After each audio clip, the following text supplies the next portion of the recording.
থাই ও কোমরের ফ্যাট কমাতে এই ব্যায়ামগুলো করতে হবে। দেখো প্রত্যেকটা মানে প্রথমে ডান পায়ে এগিয়ে নিয়ে ডান পায়ে ভালো করে বসাতে হবে, কোমরটাকে বসাতে হবে, এবং তারপর বাঁ পা এগিয়ে নিয়ে কোমরটাকে বসাতে হবে। আর এইরকম ভাবে এখানে যেহেতু জায়গা অনেকটা রয়েছে ওই জন্য এগিয়ে মানে হেঁটে যেতে পারছে। অনেকে এক জায়গায় দাঁড়িয়েও একবার বাঁ পা সামনে এগিয়ে বসাতে পারবে, একবার ডান পা সামনে এগিয়ে বসাতে পারবে, তাতেও কোনো অসুবিধা হবে না।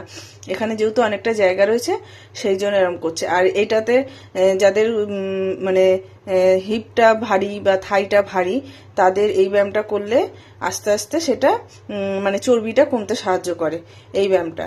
আর এরপর যে যত ব্যায়ামগুলো আছে যাদের পিসিওডি সমস্যা আছে বা পিরিয়ডস ঠিক মতন হয় না বা হওয়ার সময় পেট ব্যথা করে, এই ব্যায়ামটা যেরকম পায়ে হাত দিয়ে, এটা হাঁটু অনেকেই ভেঙে ফেলছে, কিন্তু এটা চেষ্টা করতে হবে হাঁটু পুরো টান টান রাখতে আর মুখটা সামনের দিকে এগিয়ে নিয়ে করতে, তাহলে এটা মানে বেশি ভালো হবে। এই যে দেখো এ করছে পুরো হাঁটু টান টান করে।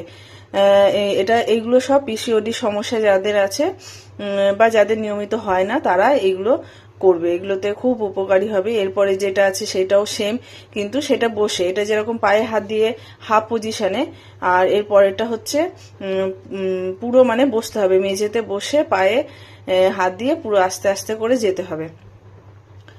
আর এইগুলোতে ভালো হচ্ছে থাইয়েরও ফ্যাট কমে, পেটেরও ফ্যাট কমে, আর হচ্ছে কোমরেরও ফ্যাট কমতে এগুলো সাহায্য করে।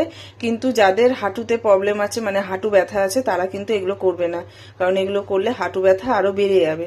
মানে যাদের প্রচন্ড হাঁটু ব্যথা আছে, এখানে অনেকে আছে যাদের কিন্তু হাঁটু ব্যথা তাও করছে, কারণ জানো তো শরীরকে যত তুমি মানে প্রশ্রয় দেবে যে আমার এখানে ব্যথা আমি এটা করব না, তত কিন্তু ব্যথা আরো বাড়বে। ওই জন্য এই যে দীপাদি যেরকম কিন্তু হাঁটু ব্যথা, তবু দীপাদি সমস্ত কিছু করে, মানে চেষ্টা করে, পুরো পারফেক্ট না পারলেও চেষ্টা করে। আর এটা হচ্ছে ফগ জাম, এটা মানে যাদের নানান রকমের সমস্যা, ইউটাসের সমস্যা আছে তারা কিন্তু এই ব্যায়ামটা করলে খুব উপকারী হবে, মানে খুব ভালো।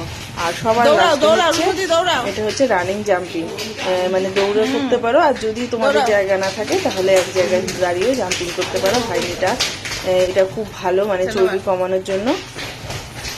আর মোটামুটি এই যে ব্যায়ামগুলো যেগুলো সবাই করলো, এটা যদি প্রত্যেকদিন 5 মিনিট করে করো অনেক